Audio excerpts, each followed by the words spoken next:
फिर आप ये बताइए कि आरबीआई पूरी इकोनॉमी को कैसे कंट्रोल कर लेता है। एक बैंक है, एक जगह बैठा है, फिर पूरी इकोनॉमी को कैसे कंट्रोल कर लेता है। ठीक है, अब ऐसा कोई जादू तो है नहीं कि एक जगह बैठे बैठे सारे को कंट्रोल कर लेगा, लेकिन यस आरबीआई कुछ ऐसा ही ग्रुप होता है, सेंट्रल बैंक, जो एक जगह बैठे बैठे पूरे कंट्री के अंदर कितने बैंक हैं, हजारों बैंक हैं, हजारों ब्रांचेस हैं, ठीक है, वो वही एक जगह बैठे बैठे पूरी कंट्री की पॉपुलेशन की लिक्विडिटी को स्टॉप कर देता है। सिर्फ थोड़े से चेंजेस दिए उसने, बैंकों को इंस्ट्रक्शन दिए और उसी से ही पूरी इकोनॉमी कंट्रोल हो जाती है। अगर इकोनॉमी के अंदर मनी इंड्यूस करनी है और डालनी है, मनी सप्लाई बढ़ानी है, तो भी आरबीआई एक छोटा सा चेंज अपने पास से अनाउंस कर देता है कि आज से ये वाला रेट ये, ठीक है, बस शू, और पूरी इकोनॉमी अकॉर्डिंगली गिरना शुरू कर देती है, पूरी इकोनॉमी अकॉर्डिंगली रिएक्ट करना शुरू कर देती है इमीडिएट बेसिस। ठीक है, तो आरबीआई फाइनली है क्या, आरबीआई आरबीआई क्यों बोल रहे हैं हम, चैप्टर इज सेंट्रल बैंक। ठीक है, तो सेंट्रल मीनिंग हमारी कंट्री का सेंट्रल बैंक आरबीआई है और हम अपनी कंट्री के रेफरेंस में पढ़ रहे हैं, इसलिए हम इसको आरबीआई बोल रहे हैं। राइट, बाकी यही सारे फंक्शंस हर कंट्री के अंदर उसके सेंट्रल बैंक के होते हैं। हर कंट्री का अपना एक सेंट्रल बैंक होता है, कहीं पे उसको यूएस के अंदर उसको फेडरल बैंक के नाम से जाना जाता है, हमारी कंट्री के अंदर उसको रिजर्व बैंक ऑफ इंडिया के नाम से जाना जाता है, ठीक है, जापान के अंदर उसको सॉफ्ट बैंक के नाम से जाना जाता है। ऐसे ही अलग अलग कंट्रीज में अपने सेंट्रल बैंक का अपना अपना नाम होता है। समझ में आ गया, तो हमारे सेंट्रल बैंक का नाम क्या है, आरबीआई, रिजर्व बैंक ऑफ, ठीक है, तो होता क्या है रिजर्व बैंक ऑफ इंडिया, एक टॉप मोस्ट अथॉरिटी होती है। सेंट्रल बैंक होता क्या है, एक टॉप मोस्ट अथॉरिटी होती है बैंकिंग सेक्टर की, जो पूरी इकोनॉमी के बैंकिंग सिस्टम को होल्ड करती है, कंट्रोल करती है, रेगुलेट करती है, इकोनॉमी के अंदर मनी सप्लाई को कंट्रोल करती है, बढ़ाना है घटाना है, इकोनॉमी में कब कैसी सिचुएशन चल रही है। ठीक है, अगर इकोनॉमी के अंदर सिचुएशन चल रही है, ये इन्फ्लेशन फैला हुआ है, तो उसको भी आरबीआई एक चेंज से, एक क्लिक से पूरे उसको सोक कर देती है, इन्फ्लेशन को घटाने के लिए। यही अगर मार्केट मतलब ठंडी पड़ी हुई है, जैसे कि कोविड वाला टाइम था, कोई लोन नहीं ले रहा था, मनी का मूवमेंट सप्लाई जो है वो ऑलमोस्ट खत्म हो गई थी, ठीक है, कंपनीज बंद हो गई थी, कहीं पे मूवमेंट नहीं चल रहा था, तो उसको किस तरह से वापस रिवाइव करना है, इकोनॉमी को किस तरह से वापस लेके आना है, ये भी आरबीआई वही बैठे बैठे कर देता है। ठीक है, तो आरबीआई के हाथ जो है वो बहुत लंबे हैं और आरबीआई की आंखें भी बंद नहीं। ठीक है, कानून के हाथ तो लंबे होते हैं लेकिन आंखें बंद होती हैं, तो आरबीआई का ऐसा नहीं है, सेंट्रल बैंक की आंखें भी खुली होती है और हाथ भी बड़े लंबे होते हैं, वहीं बैठे बैठे वो पूरी इकोनॉमी को तो शिफ्ट कर दो। ठीक है, डन। तो अभी हम फिलहाल क्या बोल रहे हैं कि जो सेंट्रल बैंक है वो एपेक्स अथॉरिटी होता है। मीनिंग क्या है, एपेक्स अथॉरिटी मतलब top most authority banking system. बाकी सारे कमर्शियल बैंक जो है वो प्राइवेट हो सकते हैं, गवर्नमेंट हो सकते हैं, कॉपरेटिव हो सकते हैं, आपके कमर्शियल हो सकते हैं, नॉन कमर्शियल भी हो सकते हैं, एनजीओ टाइप, लेकिन एपेक्स अथॉरिटी सिर्फ एक है जिसको हम सेंट्रल बैंक कहते हैं। ठीक है, टॉप मोस्ट अथॉरिटी। अब ये करता क्या क्या है, ये पूरी इकोनॉमी के बैंकिंग सिस्टम को रेगुलेट करता है। ठीक है, अब रेगुलेट करने के लिए इसके पास क्या क्या वो रहते हैं, इसके फंक्शंस क्या हैं, उसको हम यहाँ पे एक एक करके करेंगे। एंड ईच एंड एवरी जो भी इसका फंक्शन है that is important for your exam point. Directly भी पूछा जा सकता है और इनडायरेक्टली ज्यादातर पूछा जाएगा कि आप किस पर्टिकुलर ऑब्जेक्टिव या इस पर्टिकुलर फंक्शन के रेफरेंस में आरबीआई या सेंट्रल बैंक को एक्सप्लेन करें, और कुछ भी नहीं है, तो आपसे कमर्शियल बैंक और रिजर्व बैंक का डिफरेंस पूछ लिया जाएगा। ठीक है, तो इस तरह के लॉन्ग क्वेश्चन, मतलब एक ना एक लॉन्ग क्वेश्चन आपको यहाँ से मिलेगा ही मिलेगा। ठीक है, एक बुक गुरु से कौन सी एटीआर से संदीप करके अच्छी। चलिए, अब यहाँ पे हम अपने फंक्शंस कुछ कर लेते हैं। सेंट्रल बैंक होता क्या, ये क्लियर हो गया। कब स्टैब्लिश हुआ था सेंट्रल बैंक, कब से स्टार्ट हुआ था, 1 अप्रैल 1935। ये एमसीक्यू की फॉर्म में भी पूछ लिया जाता है। जो रूल आया था वो 34 में आया था, लेकिन ये अप्लाई जो हुआ नेक्स्ट कमिंग फाइनेंशियल जैसे अप्लाई करते हैं, जैसे बजट का डिस्कशन पहले होता है, लेकिन अप्लाई 1 अप्रैल से होता है। ऐसे ही सेम 1 अप्रैल 1935 लिखोगे, किसी भी फॉर्म में 1 मार्क्स में भी आ जाते हैं, राइट। अब इसके कुछ फंक्शंस पढ़ लेते हैं हम। क्या फंक्शंस हो सकते हैं इसके? First is currency authority. Like currency authority का मतलब क्या है?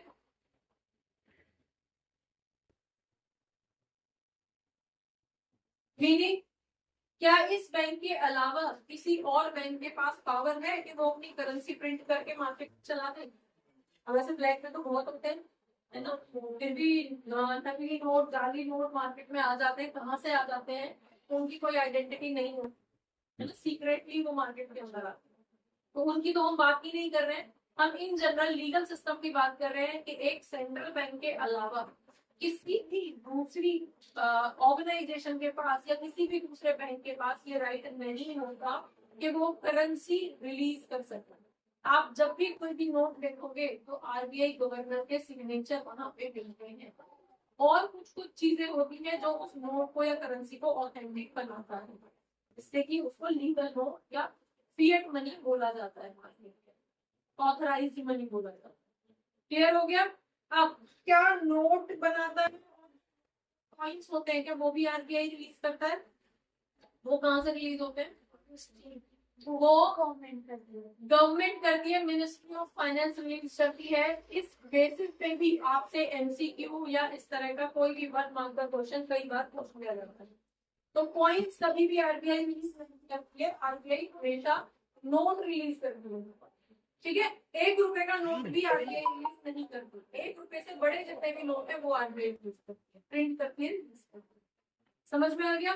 तो करेंसी को प्रिंट करना, करेंसी को मार्केट में सप्लाई करना, या जो भी करेंसी है उसमें आरबीआई गवर्नर के साइन होंगे तब उनको हम अथॉरिटेटिव करेंसी मानेंगे, ऑथराइज्ड करेंसी मानेंगे। क्लियर हो गया? आप पॉइंट्स कौन रिलीज कर? गवर्नमेंट ऑफ इंडिया, मतलब आपकी फाइनेंस मिनिस्ट्री बेसिकली इसको कर रही है। कहाँ बनते हैं पॉइंट्स? एक मिंट करके ऑर्गेनाइजेशन होती है जहाँ पे वो बनते हैं पॉइंट्स बनते हैं। मिंट, हाँ जी। वो 4 मिंट कौन कौन से होते हैं? नोएडा मिंट, अच्छा, बैंगलोर मिंट, हैदराबाद मिंट। हम इस 4 उसके वो हैं, हाँ जी। तो वो 4 ऑर्गेनाइजेशन है, मेनली हम बात कर रहे थे। मिंट के अंदर करेंसी बनती है, कॉइन बनते हैं, और उसके जिसको हम हिंदी में सिंपली बोलते हैं टकसाल। अगर किसी ने कोई वर्ड सुना हो, नीचे जो ईयर लिखा रहता है नीचे एक डॉट होता है, डॉट मतलब नोएडा।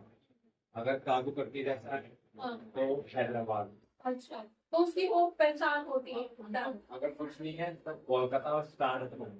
ओके, तो मतलब पॉइंट जो है वो स्पेसिफाई करता है कि कहाँ का है, मतलब उससे हम डिटेल में नहीं जा रहे हैं, सीधे ही बात कर रहे हैं।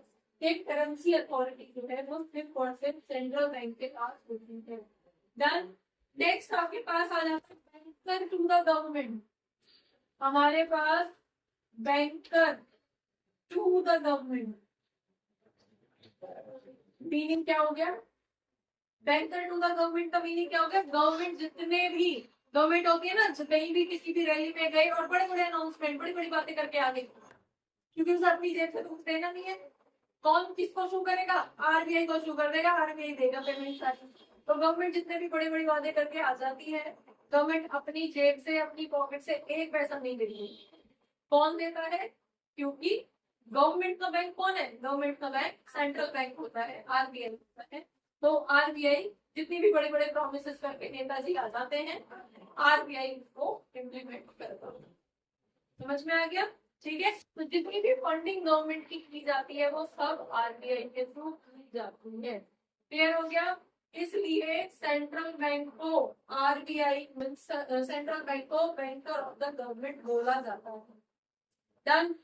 यहाँ तक कोई इशू किसी को? इसमें बहुत ज्यादा एक्सप्लेनेशन की जरूरत है सच नहीं थी, क्योंकि एक्सप्लेनेशन के लिए आगे आएगा कि मनी को कैसे कंट्रोल करता है, ठीक है, और वो मोस्ट इम्पोर्टेंट है। Next, bank supervisor. बैंकों का सुपरवाइजर होता है, ठीक है। सुपरवाइजर मतलब कि बैंकों को सुपरवाइज करता है, कंट्रोल करता है। Bankers bank and supervisor. Bankers bank मतलब बैंकों का भी बैंक वही होता है। अगर बैंकों को कभी पैसे की जरूरत है तो बैंक कहाँ अप्रोच करेंगे? क्या बैंकों के साथ ऐसा कभी होता है कि बैंकों को भी पैसों की जरूरत पड़ जाती है? कौन सी सिचुएशन में? बैंक तो बोला ही उसी को जा रहा है जिसके पास बहुत सारा पैसा है, जिसके पास बहुत सारा डिपॉजिट आ रहा है। हाँ जी। हाँ, बैंकों में चोरी हो बेटा, अगर चोरी होती हो तो देखो एक अलग बात है।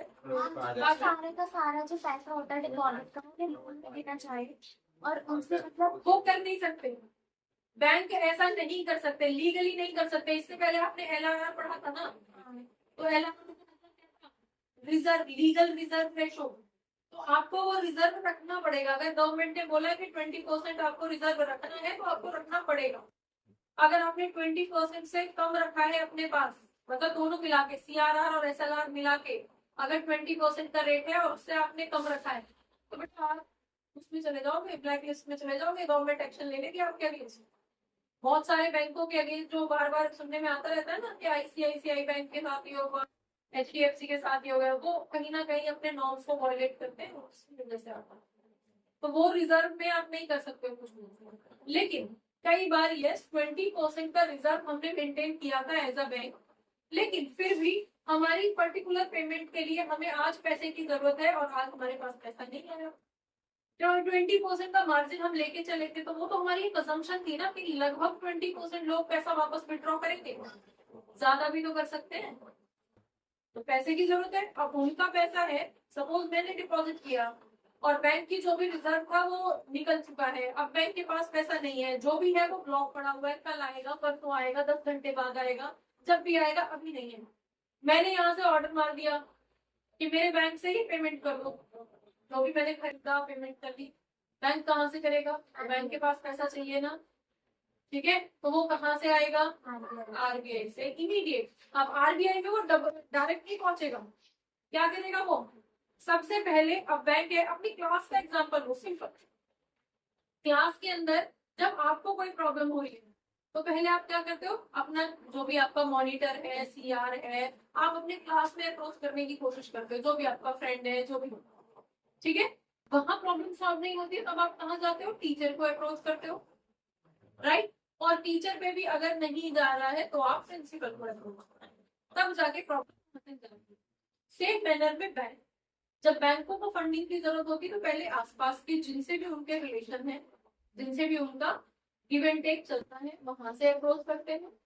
और वहां से जब नहीं हो पाता है तो वो आरबीआई के पास अप्रोच करते हैं।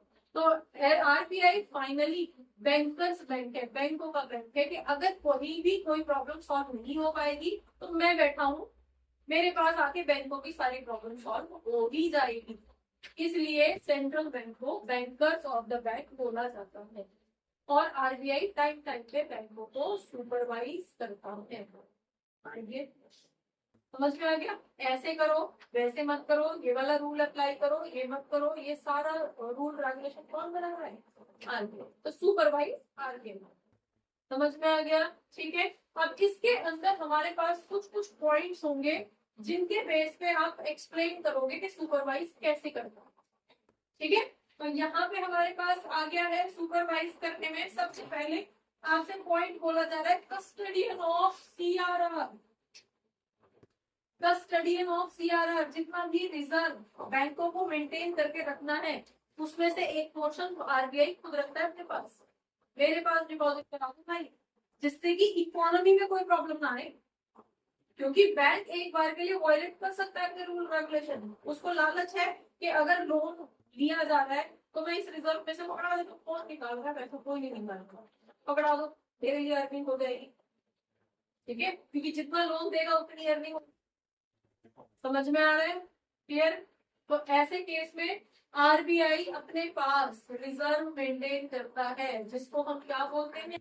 कैश रिजर्व रेशो, कैश की फॉर्म में या कैश इन काइंड की फॉर्म में। क्लियर हो गया? इन काइंड क्या हो सकता है?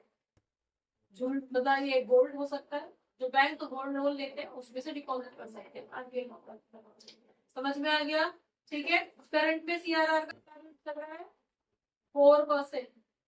तो जितना भी 4% का मीनिंग क्या है कि जितना भी डिपॉजिट बैंकों के पास आया है उसका 4% आरबीआई के पास उसको डिपॉजिट मेंटेन करके रखना है। हम हर बैंक का हर bank, each and every bank. समझ में आ गया? डेली बेसिस पे, वीकली नहीं, डेली बेसिस पे। बैंक कभी भी फुल टाइम तक पब्लिक डीलिंग नहीं करता। यूजुअली बैंक का क्या रहता है, 3 बजे तक पब्लिक डीलिंग है और 3 बजे के बाद ऐसा नहीं है, शटल डाउन कर दिया। लेकिन एम्प्लॉइज की छुट्टी नहीं हुई है तो एम्प्लॉइज अंदर क्या कर रहे हैं, जो दिन भर ट्रांजेक्शन हुई है उनको सेटल डाउन कर, ये रिजर्व मेंटेन करना है, ये सीआरआर करना है। सपोज कल तक का जो डिपॉजिट था वो मेरे पास 1000 करोड़ का था, उसका 4% मैंने कर दिया। लेकिन आज जो डिपॉजिट है कुछ निकल गया, कुछ नया आ गया, सपोज आज 12 हो गया, ठीक है, 12,000 करोड़ हो गया, तो 12,000 करोड़ के अकॉर्डिंग 4% कितना होता है उतना मेंटेन करना है। तो ये डेली बेसिस पे। समझ में आ गया? क्लियर है? आगे बढ़ो। तो कस्टडी ऑफ सीआरआर, तो ये क्या शो करता है कि आरबीआई जो है वो बैंकों का सुपरवाइजर होता है, बैंकों का कंट्रोलर। ठीक है, क्लियर?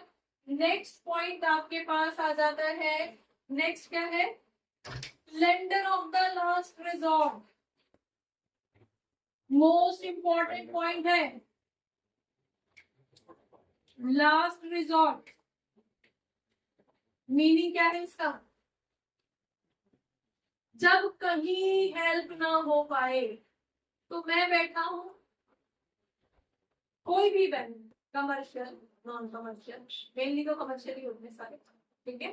नॉन कमर्शियल बैंक कौन से वाले होते हैं, जो प्रॉफिट के लिए काम नहीं करते। तो जो प्रॉफिट के लिए काम नहीं करते वो तो इटसेल्फ गवर्नमेंट बैंक ही होंगे, एक दो, जैसे कि नाबार्ड स्पेसिफिकली बना रखा है एग्रीकल्चर के लिए, रूरल डेवलपमेंट के लिए। तो ऐसे ऑर्गेनाइजेशन जो प्रॉफिट के लिए काम नहीं कर रहे उनको हम छोड़ देते हैं, सिंपल हम कमर्शियल, बाकी बैंकों की बात कर रहे हैं। हर बैंक प्रॉफिट के लिए काम करता है, सबको प्रॉफिट कमाना है, ठीक है। तो ऐसे केस में lender of the last resort का मीनिंग क्या है कि जब बैंकों को कहीं और हेल्प ना मिले तो सेंट्रल बैंक बैठा हुआ है कि lender of the last resort है, आस पास में अगर प्रॉब्लम सॉल्व नहीं हुई तो लास्ट में वो तो है ही, वो लेंडर तो है ही, वहां से तो पैसा मिल ही जाएगा बैंकों को, वहां से तो हेल्प हो ही जाएगी। That is known as lender of the last resort. समझ में आ गया? कई बार ये क्वेश्चन सिर्फ इसी की फॉर्म में 2 नंबर पे पूछ लेते हैं कि lender of the last resort के रेफरेंस में सेंट्रल बैंक के फंक्शंस को समझाइए, ठीक है। Explain the function of RBI in reference of lender of the last resort. तो आपको एक्सप्लेन करना है कि lender of the last resort का मीनिंग क्या है और ये फंक्शन आरबीआई का है, सेंट्रल बैंक का। समझ में आ गया? ठीक है, आगे बढ़ो। Next one is clearing house. Clearing house का मीनिंग क्या है, क्लियरिंग किसकी clearing, very good, house clean करने आ रहा है, वेरी गुड, हाँ जी। चलो भाई, कमर्शियल बैंक की क्लियरिंग कैसे क्लियर करता है कमर्शियल बैंक, बोलो। मैडम पढ़ा रही है आराम से, अपना नींद आ रही है बच्चों को, है ना। मैडम सुबह से निकली हुई थकी हुई है आपसे ज्यादा, और आपके पास सिर्फ पढ़ने का काम है। होमवर्क भी तो मिलता है तो था। ओह माय गॉड, जब आप आगे बढ़ोगे तो आपको पता चलेगा वो लाइफ कितनी अच्छी थी। हम तो खुद सोचते हैं हम काश हम जैसे स्टूडेंट हो जाए, फिर हम पूरे दिन पढ़ेंगे, पूरे दिन पढ़ेंगे, हम सिर्फ निकालेंगे, है ना। चलिए, क्लियरिंग हाउस वापस आ जाते हैं, हो गया मूड फ्रेश। हाँ, चलो, शक्लें ऐसी आती हैं, हाँ, बस जैसे पैसे मैम, है ना। चलो वापस क्लियरिंग हाउस का मीनिंग क्या होता है कि जब भी कोई करेंसी क्लियर हो, मतलब बाहर से आती है, तो वो किसके पास आती है, डॉलर सपोज पेमेंट आ रही है तो डायरेक्टली हमारे पास नहीं आती है, कहाँ से आएगी, कहाँ से आएगी, लीगल है इलीगल है, उसको पहुंचाना है, पास करना है, कस्टमर तक नहीं करना है, कहाँ से आ रहा है। सपोज मैंने सामान एक्सपोर्ट किया है, पेमेंट वहां से आई है, ठीक है, तो कहाँ से आएगी, वो हमारे कंट्री के बैंक के पास आएगी, फिर हमारे बैंक के पास आएगी। तो पहले किसके, कंट्री के बैंक के पास, और कंट्री का बैंक सेंट्रल बैंक आरबीआई, तो वहां से डॉलर्स आए हैं आरबीआई के पास, और आरबीआई से वो मेरे अकाउंट में आएंगे, लेकिन डॉलर नहीं आएंगे, क्या आएगा, वहां से जो डॉलर आए थे, ठीक है। जैसे अगर हम यहाँ पे, ये हमारा आरबीआई है, सेंट्रल बैंक है, मैंने कुछ एक्सपोर्ट किया था, ए ने कुछ जो है बी को एक्सपोर्ट किया था, ठीक है। सपोज हम बात कर रहे हैं $100 का सामान, तो ये बी जो है डायरेक्टली इसको पेमेंट नहीं कर सकता है, कहां से आएगी पेमेंट, ये पेमेंट आएगी सेंट्रल बैंक के पास, तो ये $100 जो है वो आरबीआई के पास आएंगे, आरबीआई उन $100 को रख लेगा अपने पास रिजर्व, ठीक है। अब यहां से इसके पास कितना पैसा जाएगा, सपोज हम मान के चल, डॉलर का अभी जो रेट चल रहा है 83 मान के चल रहे हैं, 83 पॉइंट समथिंग है, हम 83 मान के चल रहे हैं, या 80 मान लो अपनी सिंपल कैलकुलेशन, तो 80 के अकॉर्डिंग 80 इंटू 100 कितना हुआ, 8,000 रुपीज, डॉलर किसमें क्लियर हो गए, ठीक है, वो कहा, अब मेरे अकाउंट में आएंगे 8,000 रुपीज, क्लियर हो गया, समझ में आ गया। और ये कब आएंगे, जब मेरी ट्रांजैक्शन लीगल थी, अगर इसी में कुछ इलीगल पाया जाता है तो क्लियर नहीं करेगा, समझ में आ गया, ठीक है। इसलिए आरबीआई को या सेंट्रल बैंक को हम क्लियरिंग हाउस भी कहते हैं।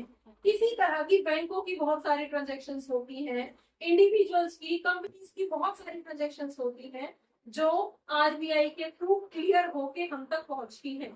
सेम मैनर में अगर हमने कुछ इंपोर्ट किया है सामान, तो हम सपोज हमने चाइना से कोई सामान मंगाया है, तो चाइनीज करेंसी चाइनीज योन, तो हम हमारे योन्स है ही नहीं, जापानीज येन हमारे पास नहीं है, सिंगापुर डॉलर हमारे पास नहीं है, तो हम क्या करेंगे, हम तो जितना इक्विवेलेंट रुपीस है उतने इक्विवेलेंट रुपीस पेमेंट करेंगे अपने अकाउंट से, हमने अपने बैंक को इंस्ट्रक्शन दे दी इतने रुपए की पेमेंट कर दो, अब वहां तो रुपए नहीं जाएंगे, ठीक है, वो तो सपोज रुपए एक्सेप्ट ही नहीं कर रही करेंसी कंट्री, रुपए को एक्सेप्ट करना अब 2-3 कंट्रीज ने स्टार्ट किया, जैसे अब हमारा जो है बायलैटरल ट्रेड स्टार्ट हुआ है रशिया के साथ, तो वो हम रूबल ले लेते हैं, वो रुपए ले लेते हैं, पहले जो इंटरनेशनल ट्रांजेक्शन होता था वो मेनली डॉलर में होता था, तो अब अभी हम पॉलिटिकल उसमें नहीं घुस रहे हैं कि ऐसा क्यों हुआ वगैरह वगैरह, नहीं, सिंपली बात कर रहे हैं कि वो तो नहीं ले रहा रुपए, तो अब उसको तो डॉलर में पेमेंट करनी है, तो क्या करें, तो हमारे यहाँ से रुपए जाएंगे और उसको कन्वर्ट करके आगे भेजा जाएगा। क्लियर कौन कर रहा है, बीच में बैठा हुआ है हमारी कंट्री का बैंक, हमारी कंट्री से कुछ भी निकल के जाएगा या कोई भी पैसा हमारी कंट्री के अंदर एंटर करेगा तो वो आरबीआई के थ्रू भी आएगा, इसलिए इसको लीगल बोलते हैं। और इलीगल ट्रांजेक्शन तो कुछ भी हो सकते हैं, लोग तो पता नहीं क्या क्या ले आते हैं, है ना, तो उसकी बात हम नहीं कर रहे हैं, क्लियर हो गया। इसलिए हम आरबीआई को, सेंट्रल बैंक को क्लियरिंग हाउस भी बोलते हैं। समझ में आ गया यहाँ तक, आगे बढ़ो। चलिए नेक्स्ट पॉइंट आपके पास आ गया, मनी सप्लाई, मोस्ट इंपॉर्टेंट, ये रब कर दो इधर से, क्या नोट करना है, समझ में आ गया ना।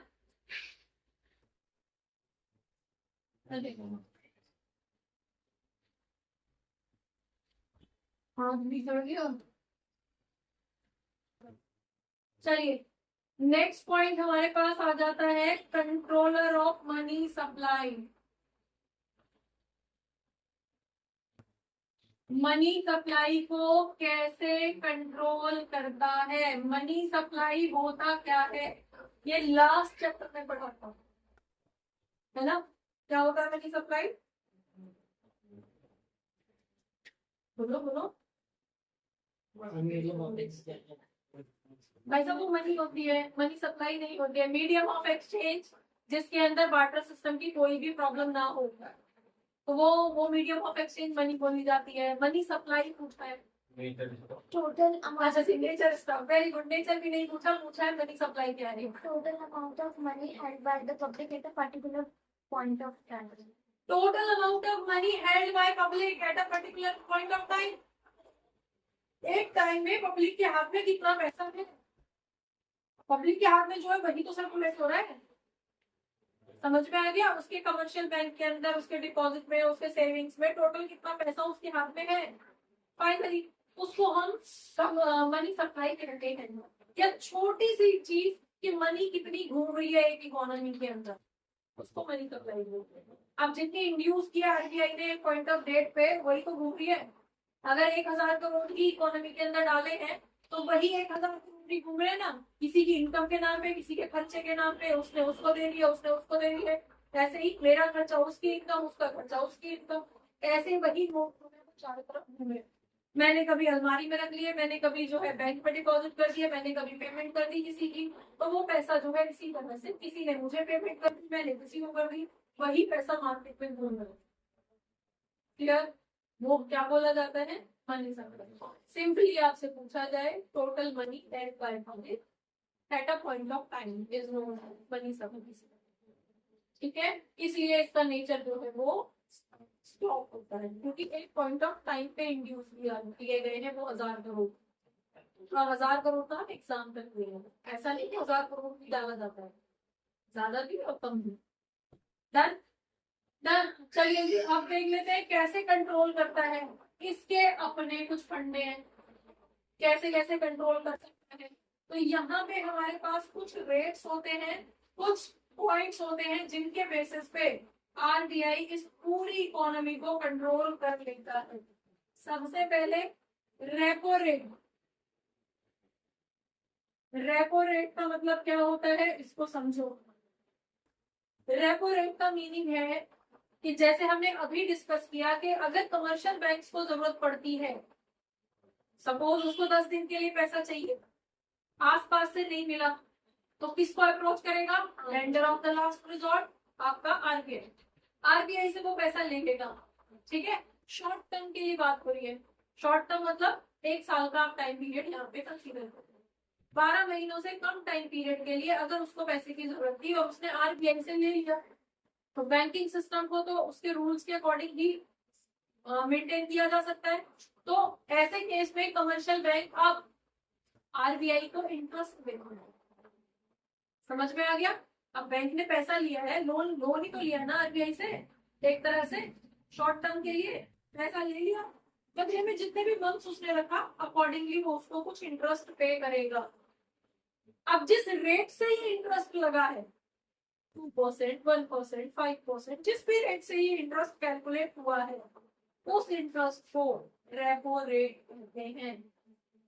ये बैंक एलआरआर, सीआरआर, एसएलआर, ये जो छोटे छोटे पॉइंट है ना, ये आपके लाइफ टाइम काम आएंगे। इंटरव्यू देने जाओगे वहां पे पूछ लेते हैं,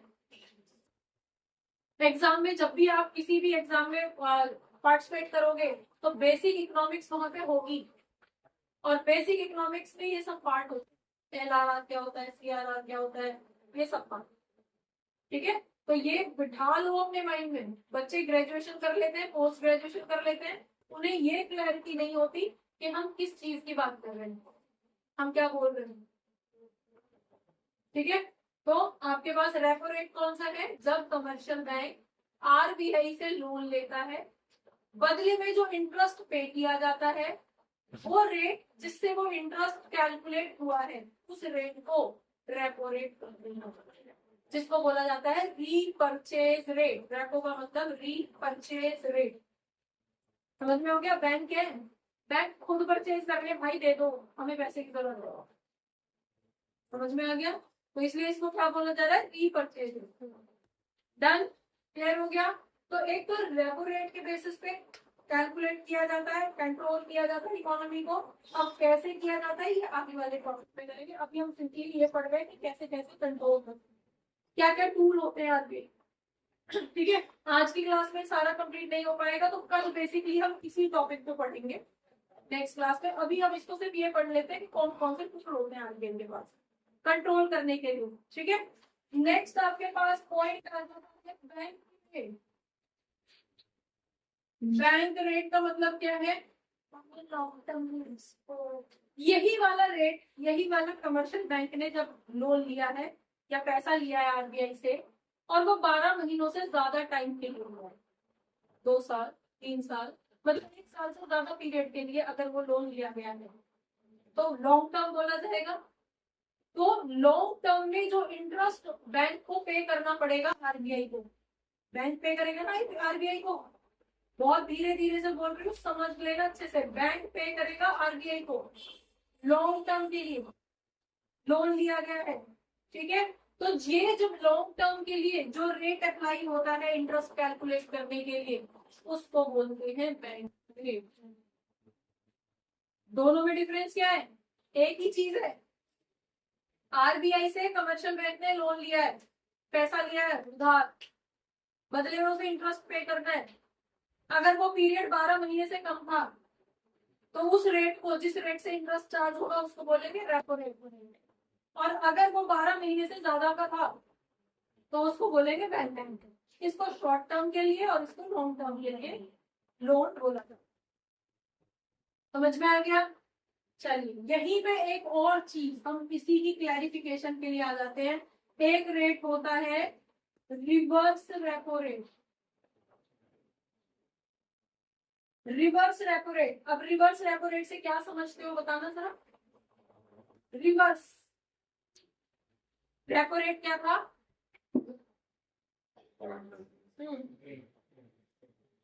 रेपो रेट क्या था? आरबीआई ने लोन दिया है कमर्शियल बैंक को, कमर्शियल बैंक किसको दे रहा था? इंटरेस्ट। कमर्शियल बैंक इंटरेस्ट दे रहा था, जिस रेट से ये इंटरेस्ट लग रहा था वो रेपो था, ठीक है। अब वो सिचुएशन, जब यही सिचुएशन रिवर्स हो जाए, अब रिवर्स कैसे होगी? यहाँ पे क्या आ जाएगा कि कमर्शियल बैंक आरबीआई को लोन दे रहा है, आरबीआई को, बिल्कुल। क्वेश्चन इज क्या आरबीआई भी लोन लेता है? अगर ये इंफॉर्मेशन मार्केट में आ गई आरबीआई भी लोन लेता है, आरबीआई के पास भी पैसे शॉर्ट होते हैं तो मार्केट में हो सकता है कि चाल आ जाए, लेकिन ऐसा नहीं। आरबीआई भी तो फंक्शन ही कर रहा है, आरबीआई की भी तो लिमिट है नोट प्रिंट करने की। ऐसा नहीं होता कि आरबीआई का जब मन करा तो नोट छापे और निकाल दिए, या गवर्नमेंट बोल के आ गई हॉस्पिटल खुलेगा और आरबीआई ने रात में ही लगा दी मशीन, ठीक है। लो जी कल गवर्नमेंट के ब्रीफ केस में हाजिर है, लो आपने बोला था कर दो मेरे को, ऐसा नहीं होता। आरबीआई भी एक ऑर्गेनाइजेशन है और कंट्री का बैंक बोला जाता है। कंट्री के एसेट्स लाइबिलिटीज के अकॉर्डिंग, डिमांड सप्लाई के अकॉर्डिंग कुछ रिस्ट्रिक्शंस भी होती हैं। World trade organisation, world bank, IMF, international monetary fund, इस तरह के ऑर्गेनाइजेशन बैठे हुए हमारे सर पे जो पूरे वर्ल्ड के लिए, नहीं तो हमसे भी पावरफुल, हम तो कुछ भी नहीं है।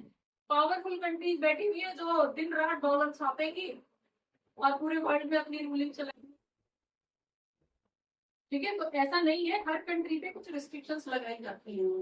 तो एक कंट्री, हाँ जी कमर्शियल बैंक आरबीआई की पॉलिसी हाँ जी तो आरबीआई उसी को, ठीक है, समझ में आ गया। तो ऐसे केस में जब आरबीआई कमर्शियल बैंक से पैसा लेता है, ठीक है, अब इसको जब आरबीआई है, एपेक्स अथॉरिटी है, तो लोन वर्ड थोड़ा अच्छा नहीं लग रहा ना, प्रिंसिपल है, वो टीचर से लोन मांगेगा तो अच्छा नहीं लगेगा, है ना। फिर वो क्या करेंगे, थोड़े पैसे की रिक्वायरमेंट है, दे दो जरा डिपॉजिट कर दो। अब प्रिंसिपल टीचर्स पे लगा दिया जाएगा, अच्छा आपको ना सिक्योरिटी इतनी डिपॉजिट करनी है इतने टाइम पर, बदले में आपको इतना इंटरेस्ट दिया जाएगा। अब उसे डिपॉजिट कर, थोड़ा फैंसी वर्ड हो गया ना, तो वो लोन वाला नहीं लगा आरबीआई के ऊपर ना, वो कलंक नहीं लगा कि लोन लेना है पैसा शॉर्ट हो रहा है, ऐसा नहीं लगा। और ऐसा होता भी नहीं है, आरबीआई को शॉर्ट टर्म के लिए जरूरत पड़ती है कि गवर्नमेंट कुछ अनाउंस करके आ गई है, अब एकदम से चाहिए फंडिंग, अभी लिक्विडिटी नहीं है इतनी हाथ में, तो कमर्शियल बैंक की हेल्प ले लेता है। समझ में आ गया? ठीक है, डन। तो वो रेट, अब ऐसे केस में आरबीआई भी तो अपना रूल खुद फॉलो करेगा, खुद तो नहीं तोड़ सकता। तो आरबीआई जिस रेट से इंटरेस्ट देगा कमर्शियल बैंक को, क्लियर हो गया, कोरिलेट कर लोगे, ठीक है। अब कौन दे रहा है इंटरेस्ट? आरबीआई दे रहा है कमर्शियल बैंक्स को, तो सिचुएशन क्या हो गई है, रिवर्स। आरबीआई अब इनको इंटरेस्ट देगा, ठीक है, और इसमें कोई शॉर्ट टर्म और लॉन्ग टर्म नहीं होगा। आरबीआई को यूजुअली शॉर्ट टर्म के लिए जरूरत पड़ती है, आरबीआई लॉन्ग टर्म के लिए लेके बैठेगा तो इकोनॉमी बर्बाद होगा, ठीक है। तो जिस रेट से आरबीआई इंटरेस्ट देगा उस रेट को रिवर्स रेपो रेट बोलते हैं। समझ में आ गया, क्लियर है। तो ये repo reverse repo short term के लिए ही हो रहे हैं और ये आपका बैंक रेट लॉन्ग टर्म के लिए हो रहे हैं, डन। और बैंक रेट जब कमर्शियल बैंक लोन ले रहे हैं आरबीआई से। अच्छा, रिवर्स रेपो रेट आपका यहाँ पे अलग से पॉइंट करके दे रखा है। नेक्स्ट पॉइंट है आपका open market operations. Open market operations meaning आगे आप ओएमओ के नाम से जानोगे, ओएमओ ओपन मार्केट ऑपरेशंस, ठीक है। अब इसके अंदर मेनली होता क्या है, इसकी फंक्शनिंग समझ लो। ओएमओ का मीनिंग क्या होता है, आरबीआई कभी भी पब्लिक से डील नहीं करता, आरबीआई बैंकों से डील करता है, ठीक है। अब पब्लिक से डील करने के लिए कमर्शियल बैंक बना रखे हैं, जाल बिछा पड़ा है बैंकों का, हर गली में हर नुक्कड़ पे आपको कोई ना कोई बैंक नजर आ जाएगा, ठीक है। तो पब्लिक से डील करते हैं बैंक और बैंकों से डील करता है आरबीआई, क्लियर। लेकिन कई बार इकोनॉमी की सिचुएशन इस तरह की होती है कि आरबीआई को खुद मार्केट में उतरना पड़ता है। खुद मार्केट में उतरना पड़ता है मतलब कुछ सिक्योरिटीज सेल करनी पड़ती है, गवर्नमेंट सिक्योरिटीज डायरेक्टली सेल करनी होती है, उनकी वेबसाइट से जनरल पब्लिक खरीद सकती है। मतलब वो अनाउंस कर रहा है कि मैं पब्लिक के साथ डील कर रहा हूँ डायरेक्टली, ठीक है। कुछ कई बार परचेज करनी होती है मार्केट में से, तो डायरेक्टली पब्लिक से वो डील कर लेता है। तो ऐसे केस में जब उसको ओपन मार्केट में उतर के आना पड़ता है इकोनॉमी को कंट्रोल करने के लिए। अभी बहुत सारी चीजें आगे पढ़ोगे, फॉरेन एक्सचेंज जब पढ़ोगे वहां पे भी पढ़ोगे कि आरबीआई कई बार डर्टी फ्लोटिंग भी करता है। मतलब जो एक तरह से बोला जा सकता है कि अगर इंटरनेशनल मार्केट के फॉर्म में देखें, WTO वगैरह उन सब के उसमें देखें, तो हो सकता है कि उसको जो है इलीगल बोल दिया जाए और कंट्रीज एक दूसरे पे इस तरह के ब्लेम लगाती रहती है, चाइना ने ये कर दिया, इंडिया ने ये कर दिया, वगैरह वगैरह चलता रहता है। लेकिन अपनी इकोनॉमी को कंट्रोल करना किसी भी सेंट्रल बैंक का पहला काम होता है। तो इकोनॉमी अगर हाथ से चलती हुई नजर आ रही है तो कोई ना कोई एक्शन उसको ऐसा लेना पड़ता है कि वो इकोनॉमी होल्ड हो, कंट्रोल हो, ठीक है। करेंसी एक लिमिट से ज्यादा ना गिरे, डेप्रिशिएट ना हो, ठीक है। तो ओपन मार्केट ऑपरेशंस का मतलब है यूजुअली आरबीआई पब्लिक डीलिंग नहीं करता, बट कुछ केसेस में, कुछ सिचुएशंस में आरबीआई को मार्केट में आके गवर्नमेंट सिक्योरिटीज को सेल या परचेज करना पड़ता है। अब मार्केट में आके आने का मतलब ये नहीं है कि वो आके रोड पे बैठता है और सेल लगा देता है, ले लो भाई गवर्नमेंट सिक्योरिटी 50 रुपए की, ऐसा नहीं होता, ठीक है। अपनी वेबसाइट पे इस तरह की गवर्नमेंट सिक्योरिटीज क्या होती है? गवर्नमेंट सिक्योरिटीज जैसे कि कई बार जो है गवर्नमेंट कोई इंफ्रास्ट्रक्चर बॉन्ड रिलीज कर रही है, एक पर्टिकुलर इंफ्रास्ट्रक्चर डेवलप करना है, हॉस्पिटल बनाना है, हाईवे बनाना है, फ्लाईओवर बनाना है, कोई भी स्पेसिफिक गवर्नमेंट एसेट बनाना है, फंडिंग चाहिए, आरबीआई के पास अभी नहीं है, ठीक है। या फिर मार्केट के अंदर जो है पैसा एक्सेस हो रहा है, वहां से हटाना है। अब किसी के पास अभी इन सब की डिटेल हम कल करेंगे, लेकिन वहां से मार्केट से पैसा सोक करना है, तो आरबीआई ऑफर निकाल देती है ये खरीद लो। अब क्योंकि आरबीआई के हैं, सेंट्रल बैंक के हैं, तो इससे ज्यादा सिक्योर तो कुछ नहीं हो सकता पैसा। मुझे, मेरे पास एक्स्ट्रा पैसा, मुझे तो इन्वेस्ट करना है, यहाँ भी करना है, वहां भी करना है, तो बेटर नहीं है कि मैं अपना पूरा पैसा आरबीआई में सबमिट कर दूं, डिपॉजिट कर दूं, एक सिक्योरिटी हो जाएगी मेरे बैंक। तो ऐसे ही गवर्नमेंट के कुछ शेयर्स, कुछ बॉन्ड्स, कुछ डिवेंचर्स, कुछ स्पेसिफिक सिक्योरिटीज होती हैं, गिल्ट बॉन्ड्स वगैरह ये सब होती हैं, जिनके फॉर्म में आरबीआई इकोनॉमी को कंट्रोल करता है, ठीक है। तो मेनली ये 4 फंक्शंस होते हैं आरबीआई के। सबसे ज्यादा इंपॉर्टेंट जो है ये lender of the last resort क्या होता है, इसके रेफरेंस में समझाओ। क्लियरिंग हाउस क्या होता है, क्या फंक्शन होता है आरबीआई का, इसके रेफरेंस में समझाओ। और ये तो मोस्ट इंपॉर्टेंट है कि मनी सप्लाई को कंट्रोल कैसे करना। अब यहाँ से आपसे क्वेश्चन पुट अप होता है कि अगर इकोनॉमी में इन्फ्लेशन है तो आरबीआई उसको कैसे कंट्रोल करेगा, बताओ एक क्वेश्चन सिंपल एक लाइन का आ गया और उसका आंसर है 5 नंबर का, 10 नंबर का, 6 नंबर का। क्योंकि आपको जब तक उसकी क्लैरिटी नहीं होगी कि किसका इफेक्ट किस पे कैसे पड़ेगा तब तक आप नहीं कर पाओगे। ठीक है, तो नेक्स्ट क्लास में हम मेनली इसी वाले फंक्शन को करेंगे और पूरी क्लास हमारी ऑलमोस्ट इसी फंक्शन को समझाने में निकलेगी। मोस्ट इंपॉर्टेंट है, जरूर आएगा एग्जाम। ठीक है, समझो इसको।